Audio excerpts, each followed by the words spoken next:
ایک جان باز جو 27 سال بعد گھر لوٹا، ایک جان باز گھوڑے پر سوار، تلوار میان میں لٹکائے، نیزہ ہاتھ میں لیے مدینہ کی گلیوں سے گزر رہا تھا۔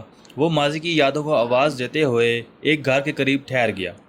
گویا اس کے کانوں سے لبیک کی صدا سن لی، نگاہ اٹھائی اور مکان کو ایک نظر دیکھا، پھر نیزے سے دروازہ کھولتے ہوئے اندر جانے کی کوشش کرنے لگا۔ دروازے کھلنے کی آہٹ پا کر ایک 27 سالہ نوجوان نے باہر آتے ہوئے کہا، دشمن خدا، تم ہمارے گھر پر حملہ کرنا چاہتے ہو؟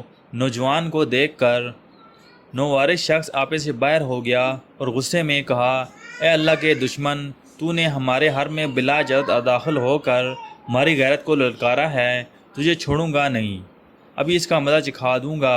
شور بلند ہوا اور دونوں ایک دوسرے پر ٹوٹ پڑے اور گتھم گتھا ہو گئے۔ آواز سن کر پڑوسی حیران ہو گئے۔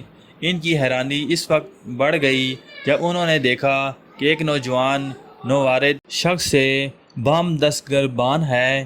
اتنے میں مالک بن انس بھی آ گئے۔ انہوں نے نووارث شخص سے کہا، محترم بزرگوں، آپ کو اس گھر کے علاوہ کوئی اور گھر نہیں ملا تھا؟ نووارث نے کہا، یہ گھر میرا ہے اور میں فروخت ہوں۔ اتنا سننا تھا کہ نوجوان کی ماں گھر سے باہر آئیں اور کہا، یہ میرے شوہر ہیں اور یہ آپ کا بیٹا ہے جسے آپ نے جہاد پر روانگی کے وقت میرے شکم میں بطور امانت چھوڑ رکھا تھا۔ یہ سنتے ہی دونوں کے جذبات بے قابو ہو گئے، سب گلے مل گئے اور محبت سے لبریز نگاہیں بہت دیر تک خوشی کے آنسو بہاتی رہیں۔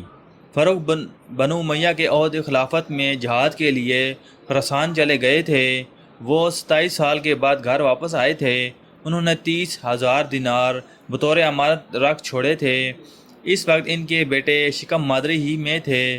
پیدائش کے بعد ماں نے اچھی تعلیم و تربیت کا انتظام کیا، یہاں تک کہ وہ اپنے وقت کے بڑے فقیہ اور امام عصر کی حیثیت سے معروف ہو گئے، حتیٰ کہ امام مالک اور حسن بصری نے بھی آپ سے کسب فیض کیا۔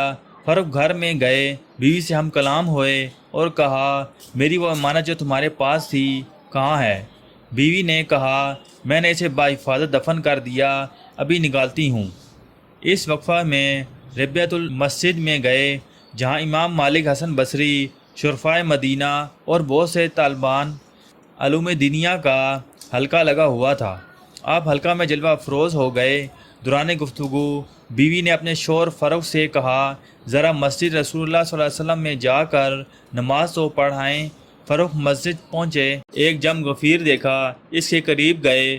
اس وقت ربیعہ ایک بلند ٹوپی لگائے، سر جھکائے درس دے رہے تھے۔ ان کے والد پہچان نہ سکے اور یہ کون صاحب ہیں؟ جواب ملا، ربیعۃ بن فرخ ہیں۔ یہ سن کر فرخ بہت خوش ہوئے، بول اٹھے، یا الہی، میرے بیٹے کو ہمیشہ بلند و بالا رکھ، اور اسی طرح دعائیں دیتے سرشار گھر لوٹے۔ بیوی سے کہا، میں نے تمہارے بیٹے کو علم و فضل کے اس مقام پر فائز دیکھا کہ اس سے پہلے میں نے کسی صاحب علم کو اس مقام پر نہیں دیکھا۔ تب بیوی نے کہا، اب یہ بتائیں کہ 30,000 دینار آپ کو زیادہ محبوب ہیں یا بیٹے کا یہ علم و مرتبہ؟